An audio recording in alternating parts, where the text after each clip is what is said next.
The most amount of money I've ever made in 1 month on Fiverr happened May 2020. I almost hit the $37,000 mark. So I met Alex on TikTok, where she is growing a popular account that's largely focused on her experience as a freelance writer on Fiverr. She's only 27 years old, living in New York City, and she is making multiple six figures per year. I liked her page because it was really transparent. She offered great tips, and let's be real, you guys, I hadn't met anyone that had made so much money on a platform like Fiverr, so that really piqued my interest. I mean, isn't Fiverr supposed to be that platform where everything costs like $5? Definitely not. Fiverr is the world's largest marketplace for digital services, where you can pay freelancers to do various gigs, which is what they are called on the platform. On the consumer side, it's a marketplace where you can hire people to do all sorts of things. Like if you need a weird character illustration done, or if you just need someone to call you and tell you that they love you. But of course, it's not just weird things like that. This is a legit platform, and there are tons of professional gigs that you can hire for. For example, there are logo professionals that can make you a custom logo for over $1,000. So not just amateurs on here, but a lot of real life pros. On the freelancer side, it's a platform where you can sell pretty much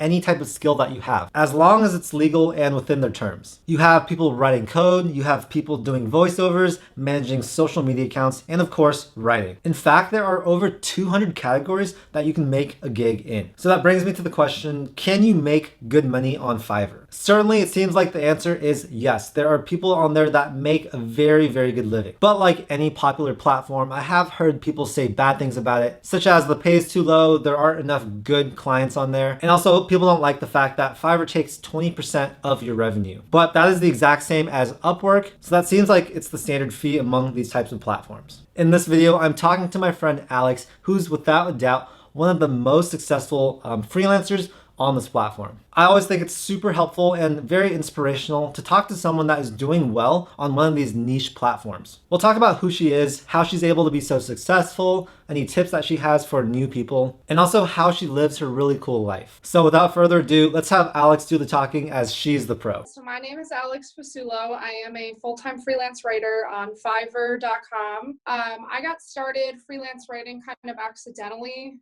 in 2015 when I quit my job in New York City that I hated beyond belief. I was 22 at the time. I had no plan. I didn't really know what I was doing. I just knew I couldn't work at that job. Something just told me it wasn't right for me. So I quit and I went on Fiverr that night and I started opening up these services that I had been essentially offering like at this PR agency, which was writing press releases, writing blogs, like basic copywriting. And I started to offer them to all the businesses, entrepreneurs, solopreneurs, startups, everyone on Fiverr. And something crazy happened in the first few months. I was actually getting enough traffic where I was like, you know what, I might actually be able to stay in Brooklyn, New York and pay my rent, because I thought for sure I was going to have to go home a failure. Yeah, it was amazing. I got a lot of traffic in those first few months. I wasn't charging a lot at all, like $5 to $15 per order, but it was enough to hit that 2K mark every month, which had me happy, had me excited. And I kind of just grinded for like 2 more years before Fiverr added me to this program that allowed me to start charging way, way more for my services, which was amazing. I leapt into the 6-figure realm. CNBC covered it. You know, my life definitely changed from all of that back in 2018 when that happened. And since then, I've just been over here plugging and chugging, doing everything I can to increase how much money I'm making on there, and I'm having fun doing it. So now some of you guys might be thinking, hey, I want to do something like this. What are the prerequisites for getting onto Fiverr and also just freelance writing? Like, do you actually need a college degree? You don't necessarily need a college degree to freelance on Fiverr. If anything, the most important thing to winning clients over is your portfolio, and I definitely learned that early on. When I got on Fiverr, I had a state degree from New York. It was something, but it wasn't anything special. I didn't have a portfolio. I didn't have anything fancy, anything helping me. And I realized that my portfolio is what is going to win over clients. They don't actually care where my degree came from. They want the proof, like, what can I provide to them? So I worked hard to kind of create these blogs for like imaginary businesses that had booked me even though they hadn't.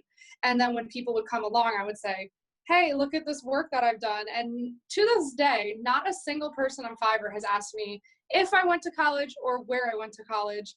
And I've been on there a long time now, but I go and look, you know, for the graphic designers, for the website coders, all of them. They could actually care less if you went to college. They could even care less if you took a coding boot camp. They just want to see what are the other apps you made, what can you do for them, that type of thing. That's kind of, I think, the amazing thing of this like gig economy and all these independent contractors. They're not buying you as an employee, meaning like they don't care about your personal life, where you came from, anything. They're literally buying you for a project, and they want to know, can you do that project or not? And I think that's super awesome, and probably why Fiverr even lets people as young as 13 years old freelance on it today. So I always say, people say to me, hey, do I need a college degree to make what you're making on there? And I say, absolutely not. You definitely don't. I'm not encouraging people who are like terrible with grammar or anything to just go pretend to be a writer. Like, do something that you're passionate about or you have like some experience in, but don't get caught up on all of the bells and whistles of you went to Harvard or something. It does not matter. The reason why I want to bring successful guests onto this channel is to show what they do differently. Like, what do they do that makes them the best at their field? So obviously, Alex is a top writer on Fiverr. In fact, she's probably one of the top writers in general in the United States. Most freelance writers in the US probably aren't making multiple six figures per year. So I want to know what separates her from the rest of the competition, and what are her top tips for someone that wants to join Fiverr and become a successful freelancer. So my tips for people who are just starting out on Fiverr today would be, first and foremost, to not be shy about your appearance. Put photos of yourself all over your profile, very crisp imagery where you're making eye contact with the camera. That will tell buyers they can trust you. You are who you say you are. Online today, there's some spamming problems on different sites, on Google, and people are a little distrusting. So if you can show them that you are who you say you are with a nice profile picture and then pictures of yourself and all of your gigs, that will absolutely help. Even if you're doing something like coding websites, people still want to know if you actually are so-and-so person in the United States, in England, wherever you are. Being very transparent about your appearance is an amazing way to win people's trust. Something you can do right off the bat. It will just kind of, dispel any ideas that people have that you might not be who you say you are. And it's a super easy thing to do. Just upload pictures of yourself. They're buying you to provide a professional service to them. So they don't actually care if you're handsome or pretty or not. They just want to know that you are who you say you are. That would be like my number one tip to people who are starting out. The second one is, people always say to me, how do I stand out from the competition? Is it too saturated? Is there room for me? I make videos on TikTok all the time. Every single day I have people say to me, I made a ton of money my first week. It's still very much alive for people. So if you're brand new to Fiverr, my tip would be for kind of standing out against the competition is getting those 5-star reviews. The more reviews you have on your profile, the more momentum behind it. They're social proof. They help people know that you're trustworthy, that you provide a good product. We all open Yelp on our phones to go see which restaurant near us had the happiest clients. The same thing applies on Fiverr. So you need to get those 5-star reviews, and people say, well, how do I do that if no one's going to book me? I would say, ask your friends and family if they need your services. Don't be shy. Market yourself. Put it on your social media. There's this job board inside of Fiverr called Buyer Requests that people don't actually know about, where people post jobs they need fulfilled. So, there's a ton of options there. If you really want to make this work, start blogging about yourself, write LinkedIn articles about yourself and your Fiverr services, reach out to people, ask your mom, ask your dad to book your service, whatever you need to do to get those 5-star reviews. That was my second tip. So we got, be transparent with your imagery, get more 5-star reviews. And the last thing is be as responsive as possible to people on there. On your profile, there is your response rate appears on your profile, and it shows how quickly you respond. I try and keep mine in the 4 to 5 hour window. Obviously, I can't respond in my sleep, so that's why, it pulls it back. But you have like a 1-week response rate. No one is going to message you. People want their work. They want it done quickly. That's why I have 2-day timers on my gigs, which is Fiverr lingo for like the service you offer. So respond to people, download the Fiverr app to your phone.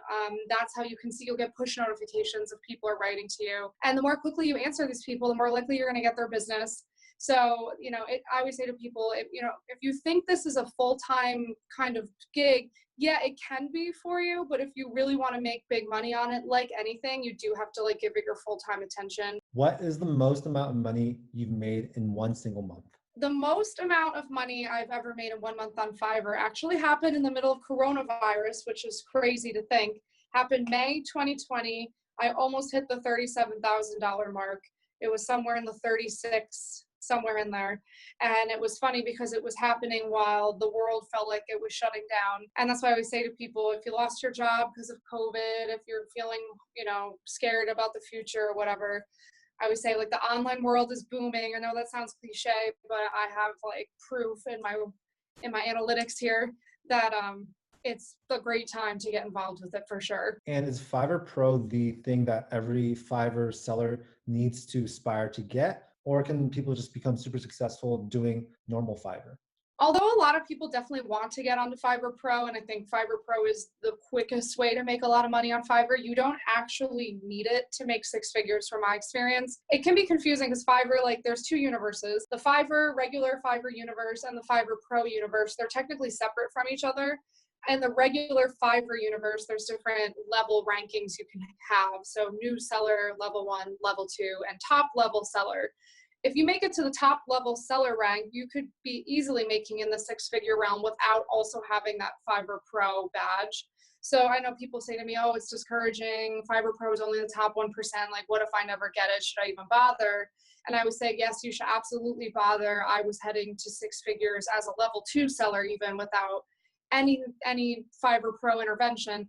Fiverr Pro definitely helped me take it into the 300K, 400K mark for sure. But if I didn't have Fiverr Pro, I would still be making 1 to 200K as a top level seller even. So the end game should be Fiverr Pro, of course. But I would say to people, it did take me 3 years to get onto it. So don't feel like, oh, it's years and years away before I could even dream of it. In the meantime, like you can still be making pretty good money without it. I think it's amazing that someone so young can make 5 times the median US salary just by working at home, being her own boss, and also traveling like once every month. You guys, people don't realize just how nice it is to be able to make your own schedule. I've had my own schedule since graduating college, and guys, it's literally amazing. When my friends are off at work, at their office jobs or whatever, I'm at home working, going to the gym, eating, going out to lunch, meeting up with my other entrepreneur friends, going to the grocery store, watching TV. Literally, I have the power to control whatever I do during the day. I dictate how I want my day to be, and I choose how much to work. As a result, it also allows me to take full responsibility for everything that happens in my life. And I think that mindset is extremely important for anyone to adopt into their life. I mean, personal branding definitely goes a long way with stuff online when you're competing with people and they only see 1 or 2 images before they book you. If there's something memorable, Nike, all these companies know this, they're more likely to go with you. So yes, refrain from creating a really boring thumbnail that's just like a blank green image with 3 words of what you're going to do. No one is ever going to remember that. But if you Photoshop your body, your face, like onto that image, like pointing to the things you're going to do for people, and it's really beautiful and crisp. Maybe you have blue hair, or maybe you have a huge nose ring, or you're holding a cat. That might be like your brand. Anything you can think of that's cute and clever, also showing yourself in your thumbnail is like absolutely going to make you do so much better than everyone else. And it's such an easy thing. I would say like download Canva. These apps are free. It costs you nothing to make these thumbnails, and it's definitely like will springboard you. It's true, you guys. Personal branding is so important that it even helps out with things like Fiverr. I made another video about how to build a personal brand, so I will leave a link to that in the description below. But man, Alex's case is such a cool case study. Obviously, she's been building her personal brand with TikTok, and that has led to a lot of additional traffic to her app. I always tell people building a personal brand will help you out in any business you start later on. A very successful personal brand will make pretty much any business do well, or at least much more likely to do well. It's also helped her stand out from the competition. Like she said, she has red hair and she posts her picture on all the thumbnails on all of her gigs. It's one of her biggest tips, and it makes sense why that works. People hire you and they want to know that you are a real person. Especially for these high-end gigs that she's doing, people want to know exactly who is writing it. They don't want it to be outsourced to a third party from some other country. So showing people who you are is the best way of making that impression that you are the one that's writing it and that they are hiring a legit writer. Alex also shared what her day-to-day normally is like. She's amazing because not only is she killing it on freelance writing, she's also an entrepreneur with her own app. It's always interesting to see how people structure their days, especially if they're freelancing and also balancing multiple businesses. So how I structure my day as a freelancer is kind of boring, and I feel like people always think they romanticize this digital nomad lifestyle. Like I wake up and happen to be under a waterfall or something like that. And although like that has happened to me, it's been intentional, meaning I still work a pretty like rigid work day. And I think you have to if you want to be successful with it. So every single day I wake up around like 7 a.m. I'm definitely a big morning person. So I always wake up like ready to go. I don't even drink coffee or anything. And I kind of do the same thing every day. So I'll go on my phone while I'm still laying there in bed and I'll go through all my social media. I'll answer any messages, emails if people want to do podcasts or whatever. I get all of that done. I get up, I go eat breakfast, and then I immediately hit Fiverr because I want to keep that response rate good. So by 8 a.m., I get on Fiverr and I go and I answer all the inquiries first to get that response rate great. I answer all of them. And then I dive into my work for the day. And I'll do it from about like 8 to noon without any breaks. I'll just like hit it hard because that's when I focus my best. And then by noon, my brain's like, okay, please like help, give me a break here. So I'll step away and I usually will work out or do some physical activity. For me, it's definitely like very important that I move my body or I start to feel like not right. So I'll do that from like 12 to 1. I'll like eat something, whatever, come back, check my emails again, like see if anything else is going on, hit Fiverr super hard again for like 2 or 3 more hours. And then like around 4 p.m. I'll be totally done with Fiverr for the day, which is like a great feeling. And then I allow myself to like have fun with all my other projects. I might like submit a blog somewhere and have it published. I work on my app. I do all my other stuff. So I kind of like save the fun stuff for the end. I like to like front load the like intense work every day. And then usually by 6 p.m. I call it a day. I'm not like, I don't work 18 hours a day and have like blood coming out of my eyes or something like people think you have to do. I definitely put in a solid 10-hour workday, I would say, every day. And even when I'm done at 6, I'll still at like 8 p.m. just check on my phone any Fiverr messages because I like want the sales to keep coming in. And of course, weekends, you know, I can't always sign off on the weekends. Saturdays, I'll usually work about 3 hours still. And Sundays, I will try my best to clear out, but I still have to do about 1 hour or so. So it's nothing crazy. But like, even when if you see like my crazy travel pics or I look like I'm like in the desert for 5 days, just everyone know I still woke up that morning and like went on Fiverr for 4 hours before I took that picture. So not as glamorous as it might appear, but I definitely wouldn't trade it for the world because I love making my own schedule. Money's a subject that not a lot of people like talking about, but I had to ask Alex how making all this money has impacted her life. So earning all this money like definitely changed my life in a massive way. And I think I still haven't even like come to the realization of it yet. Because once it started happening in 2017 until now, I've just been like frantically saving it. And this is like going to make people die, but I didn't even invest it for like a year and a half because I didn't understand. Like I was like, is this going to continue happening to me? Like, is this just a fluke? And so I finally, don't worry, I finally went to a bank in 2019 and invested a lot of it in stock stuff. So no one come for me. But I would say, you know, in a general sense, I mean, yeah, it's changed my life and that I can kind of do whatever I want to do, which is a crazy feeling. I can travel when I want to travel. I can buy a really nice purse if I want to buy a really nice purse. I donate a lot. I can help people with it. It's like crazy what you can do with it. I donate to like churches and like animal welfare funds and all these things. And it's kind of crazy to me that I have like the power to do that. Of course, it's also allowed me to kind of play around with other business ideas that I needed money for, like my app I had developed. You know, I had to pay someone to do that, and I could have never done that without this money. So anyone who's ever had an app made should know it's not cheap. You know, that's been amazing. I'm house shopping now, which is crazy because I want to buy a house and I can.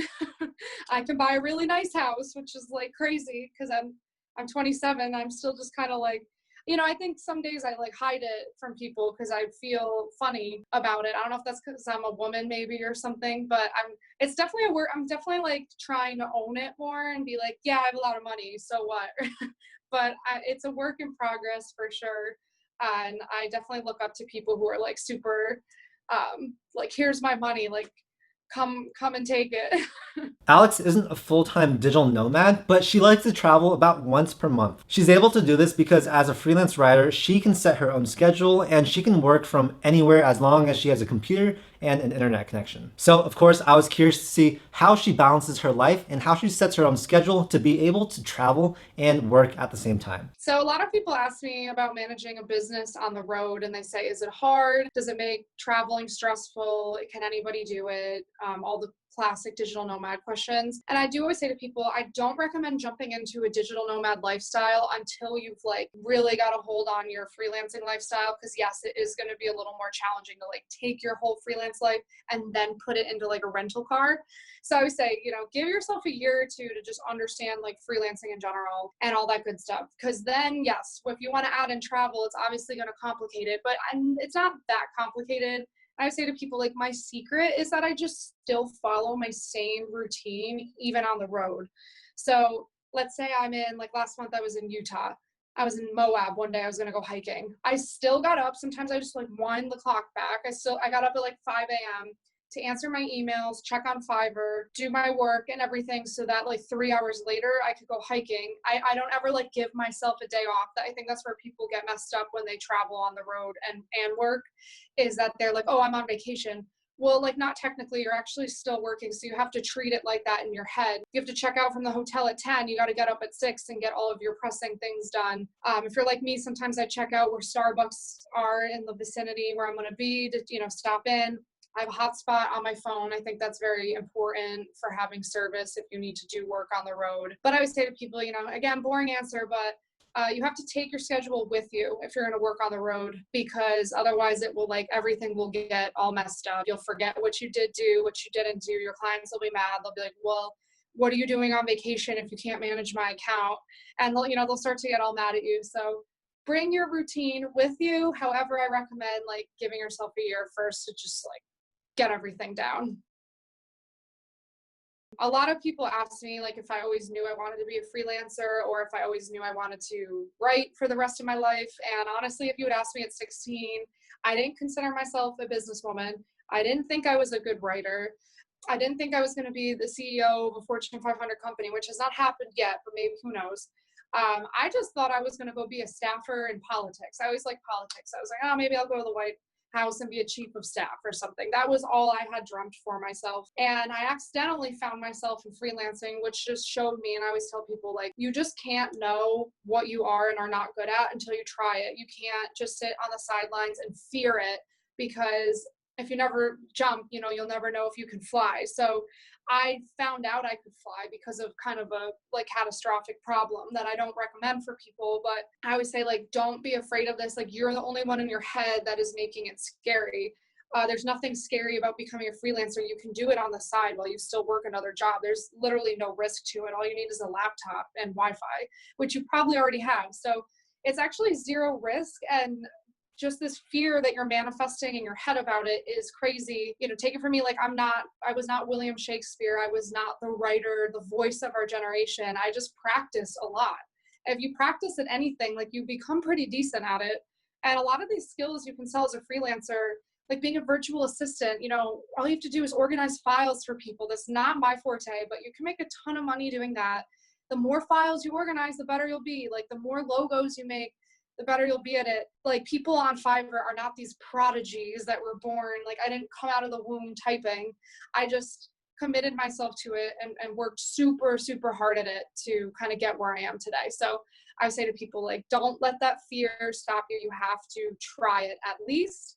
And what's so amazing with this stuff is you can do it while you're still working another job. I also loved what she said about people who are hesitating to start on Fiverr or pretty much any type of side hustle. Her advice applies to almost anyone. So I hope you guys found this interview helpful and interesting. There are a lot of amazing people like Alex doing really awesome things with freelancing all over the world. I hope you get some insight as to why she's doing so well, but most importantly, I hope you leave with the impression that with a lot of hard work and getting out of your comfort zone, you can turn any side hustle into a six-figure salary. If you guys want to check out Fiverr as a freelancer or also as someone that might want to hire someone to help you with a project, I'll leave a link in the description below. All these platforms make freelancing an opportunity for everyone. It really doesn't matter what education you have, how old you are, where you live, and with some hard work and grit, anyone can be extremely successful. And guys, Alex is actually starting her own YouTube channel. She has some great content on there, so I will leave a link to her channel in the description below. I'm huge on side hustles, so I do think this is an opportunity that a lot lot of you guys can check out. So that's it for this video. I know that this format is a little bit different than my normal videos, so comment below if you liked it and if you want me to do more videos just like this. Hey, if you guys liked the video, make sure to share it with a friend and also click that like button